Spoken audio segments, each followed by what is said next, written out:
Ar bus atgaivintos kanapių sėjimo tradicijos Lietuvoje? Šią savaitę vyriausybė nusprendė vėl teikti Seimui įstatymų įteisinančių pluoštinių kanapių auginimą pataisas. Nors pastaruoju metu pasaulyje daugėja šių ekologiškų, vis plačiau naudojamų ir nenarkotizuojančių augalų entuziastų, panašų siūlymą legalizuoti pluoštinių kanapių auginimą Seimas jau ne kartą yra atmetęs. Lietuviai nuo seno kanapėlę sėjo, iš jos virves vijo, aliejų spaudė, grūstais siemenimis valgius gardino. Šiais laikais nieko nebestebina, itin patogus, net kosmose naudojami kanapių pluošto drabužiai, ekologiška šio pluošto vata namų ir stogams ir sienoms šiltinti, kanapių aliejaus kosmetika ar maisto papildai iš sėmenų. Visa tai iš kanapių, kurias visoje ES išskyrus Lietuvą leidžiama auginti, jei jos turi nedaugiau kaip 0,2% narkotinė laikomos medžiagos. Lietuvoje jau prieš gerą dešimtmetį pradėjus nykti linininkystėje kalbėta, kad tradicinius linus galėtų keisti pluoštinės kanapės. Mokslininkai tekstilininkai kūrė lietuviškų kanapių audinių pavyzdžius, juos net žadėta gaminti pramoniniu būdu, tačiau kol kas pluoštinės kanapės augina vos 14 entuziastų. Pernai apsėję apie 50, šiemet jau 160 hektarų. Paprasčiausiai mes deklaruojam pasėlius, pranešam policijai tiksliai su GPS išmatavę, kur randasi, kaip, ir jau jie jau žino.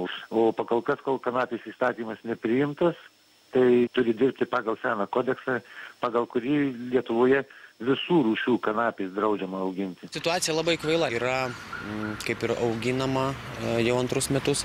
Nacionalinė mokėjimo agentūra yra 2 eilutės, kurios skelbia, kad galima auginti sėklai, galima auginti pluoštui ir kaip ir bausti niekas negali. Bet negali ir mokėti išmokų už šios rūšies pasėlius. ES išmokų negaunantis ūkininkai jau baudžiasi valstybę, nesutvarkančią savo įstatymų pagal europinės normas, paduoti į teismą. Artėjant rinkimams Žemės ūkio ministerija vėl sukruto teikti Seimui kanapių auginimą įteisinančius įstatymus. Pasak ministro, legalizavus jų auginimą bus lengviau ir žemdirbiams, ir jų kontrolieriams. Jeigu jos auginamos, deklaruojamos, galima tada tinkama ir priežiūra, ir atitinkamai patikrinimai. Tam yra laboratorijos, tam būtent yra pasiruošę ir viskas būtų patikrinta tie, kas augina tas kanapes. Tačiau šį vyriausybės siūlymą dar turės patvirtinti Seimas, o Lietuvoje jau beveik 2 kartos žodį kanapė sieja tik su marihuana, išauginama iš medicininių kanapių. Todėl Seimas, gavęs siūlymą įteisinti šį pasaulyje vis populiarėjantį augalą, tik susigūžia ir sako – ne.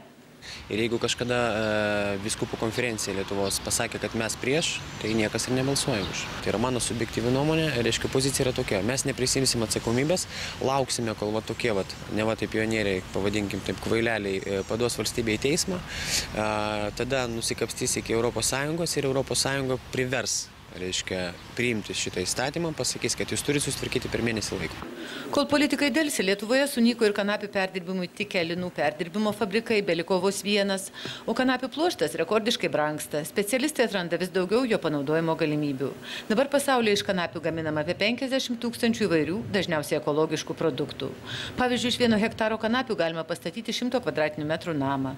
Kanapių pluošto apšiltintuose namuose nesiveisia nei žiurkės, nei blakės, nei tarakonai.